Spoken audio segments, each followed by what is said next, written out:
Which ones?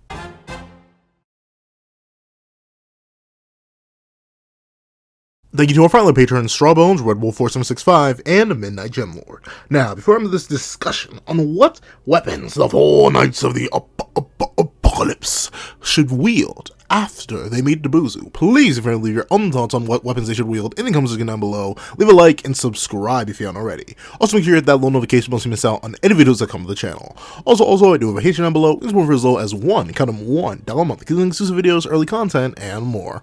Also, you can become a member of the channel now to get the same perks and more.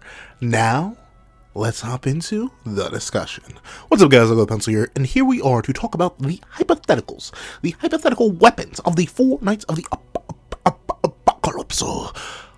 So, one of the biggest things in the original series in terms of iconography are the sacred treasures. Like, legitimately, I'd say they rank in like top 5 behind the sins themselves, their tattoos, and then like, I don't know, the art style would be the top things of iconography from the original Seven Deadly Sins series. Everybody knows Lost Vein. Everybody knows Rita. A lot of people know Gideon. Corchus? Not that much. But Alden, Chastieful, the goods. Even the Twin Bow Herod has some recognition.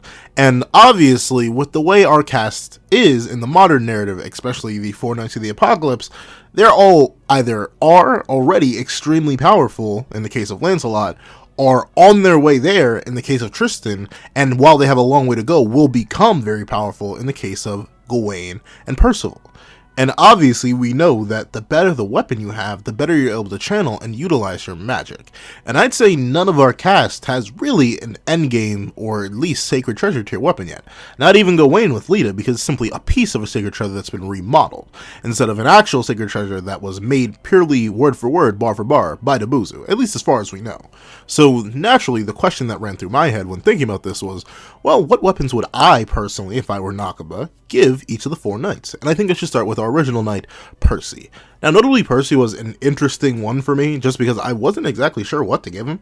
Like, obviously, the main idea is, oh, just give him a sword. He's been wielding a sword. It seems like in his way back portrayal as the Knight of Death, all the way back in like chapter 6, he was also wielding a sword. So what's the hold up, Pencil? Why don't you just give him a sword? I kind of don't want our MC to wield a sword. Our last MC wielded a sword. So I think it would be cool if we gave that young boy Percival a staff. And you may be wondering what I mean, but hey, this may be the Dragon Ball fan in me, the Journey to the West fan in me, and especially they got a high school fan in me. But I think Percy, in accordance with his magic, should get some sort of staff. And notably, I don't think he should just keep it in staff form. One of the most interesting things about Percival and his magic is the sheer flexibility of it. It's kind of like Darkness of the Demons on like a completely different level in terms of viability and utility. So what the staff can act as is a basis. If he wants to make a really giant sword, he can use the staff itself to become a hilt and enhance the rest of the sword. If he wants to make a really long staff, he can also use his magic to extend the staff's length and its viability in combat. Also, it kind of just fits Percy in general. He seems like a guy who is generally against death, though while he is the Knight of Death. And I think he would enjoy a weapon that's not necessarily built inherently for violence. Like, a sharp-tipped weapon has been working for Percy, and it could be just fine. I think a staff, a blunt weapon with a lot of utility, could work for Percival, a blunt weapon with a lot of utility. And for the magical ability, right, because this is obviously a secret treasure made by Dabuzu, I think the weapon's special ability should be its ability to expand or shrink. Yes, I'm literally just giving Percy the power pole. Yes, I'm literally just giving Percy a UI, if you're not a high school fan. Why? I think it's cool. I think it would work for Percy, and I think his utility with it would be a lot more interesting than what he could have if he just had a sword. We have a whole ton of sword wielders already in the external side cast and even in our main cast, and I plan to give somebody else a sword. So I think Percy getting a staff that he could manipulate the size of and the shape of would be fantastic for a little malleable, wonderful boy. Number 2, let's move on to the second knight we meet, Lancelot. Now, admittedly, I'm being a little bit cliche here and just giving the fairy a spear because I think the spirit spears are cool. What can I say? And obviously, due to the fact that you need to be at least somewhat human to get into Camelot, Diane and King's Kid, while they are around alive and apparently very cute, they aren't going to be joining us on this endeavor. They're going to be like a side character of a side character at this rate.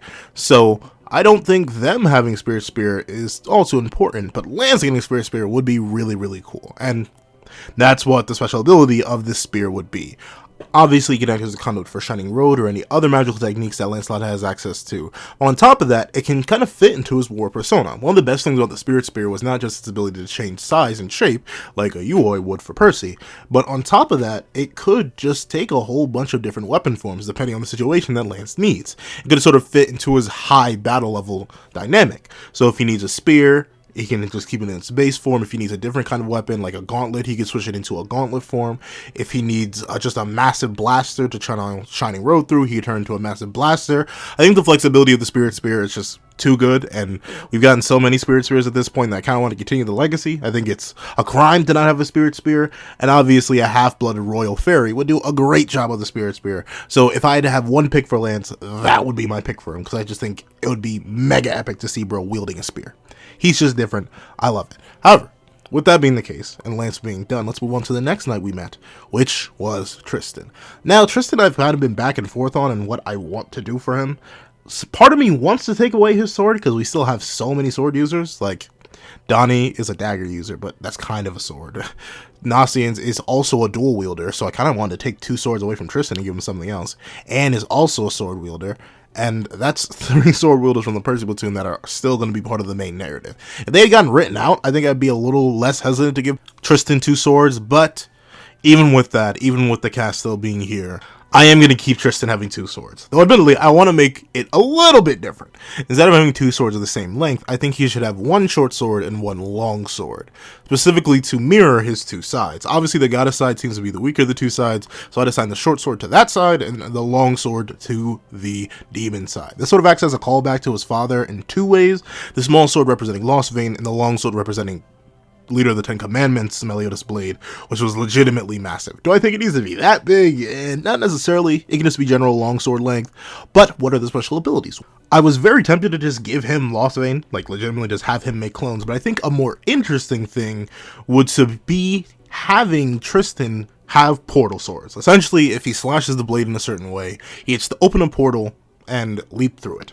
Yes, it is kind of crazy, it is kind of stupid, but I kind of just want to fit this into the whole idea that being a balance of light and darkness, he should have some aspect of chaos powers, and since chaos powers can clearly rip open and create new dimensions, I figured this would be a nice, cool hint at a possible future for him by having him literally being able to tear open the world and use it to his advantage in a battle. He can use these portals to redirect attacks, to go through and get close to an enemy who's getting away, stuff like that.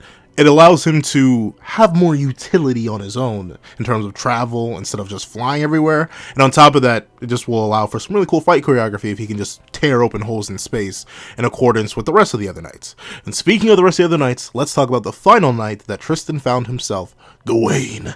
Now, Gawain is someone who I was, once again, very tempted to just give either A, a blade, because she's already wielding one, B, an axe, because, you know, I love Escanor, and C, nothing, because, you know, throwing hands is throwing hands. But overall, I ended up coming to the idea of a hammer. And I ain't talking about just an old-fashioned hammer. I ain't talking about Gideon, that one-size-fits-all kind of thing where it's just, oh, we have big hammer. No. I want Gawain to have a hammer that responds in accordance to sunshine. Not like Rita did, where it would just slurp up the energy of sunshine that was being released in excess by Escanor. Rather, this weapon can be directly fueled with any magic Gawain wants, and can grow in response to it and be infused with certain magic spells. So like hypothetically, as Gawain goes throughout the day and gets stronger and stronger via sunshine, the weapon gets bigger and bigger and bigger and heavier, so it becomes even more lethal as the day goes on. But on top of that, it is perfectly able to be infused with things like teleport magic, absolute cancel, whatever other spells she happens to learn. So it's ultimately a multi-purpose tool that happens to be in the shape of a hammer. Yes, I know, Diane had a hammer, I'm giving Gawain a hammer. Maybe a little bit redundant, but I think it would be cool for Gawain, and it kind of fits the big, burly, beefy monster type. And I think that's what Gawain fits very, very well. And I think it would actually really work with their personality, with the whole, like, I will whack you, for I am Gawain. I think it'd be cool. So overall, those are my 4 weapon choices. Percy with the ever-shifting staff that he's allowed to imbue with his magical power. Lancelot with the ever-changing spear that he can imbue with magical power. Tristan with the swords that tear apart creation that he can imbue with his magical power. And Gawain with the hammer that smashes all that exists. that she can infuse with magical power. I kind of wanted to keep the whole infusion thing. Like, I know technically you can infuse any weapon with magic, but I wanted all these things to be like perfect conduits for the magic of the knights, and also kind of have a shape-changing aesthetic. The only one that didn't ended up being Tristan's blades, but he can naturally change their shape by using light and darkness enchantments, so I figured his didn't need a shapeshift. They can just get the whole tear a hole in reality thing. However, those are my picks. Please tell me your picks in the comment section down below. Thanks so much for watching. Please remember to like, share, comment, and subscribe. You see the notifications most to miss out on any videos that come to the channel. Also, I do a Patreon down below. It's more for as low as $1 monthly, exclusive videos, early content, and more. Also, I do now have a membership, so you can become a member of the channel for as low as $3 a month. Thank you so much for watching once again, and I hope you guys have a wonderful day. This is the Dagger with the Pencil, writing off.